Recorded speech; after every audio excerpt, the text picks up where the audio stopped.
Jeg hedder Bidjar, jeg er 14 måneder gammel. Jeg er født her på Howrah station i Indien. Min mor er 16 år gammel og har boet på gaden siden hun blev født. Hun er meget fattig, og hun kender ikke min far. Det er fordi hun bliver nødt til at sælge kys og kram på gaden.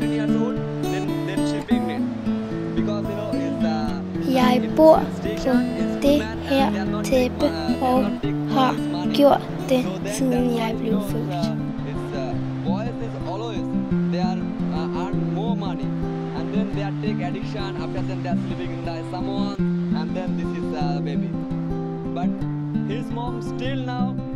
Vil du ikke hjælpe mig væk fra det her tæppe?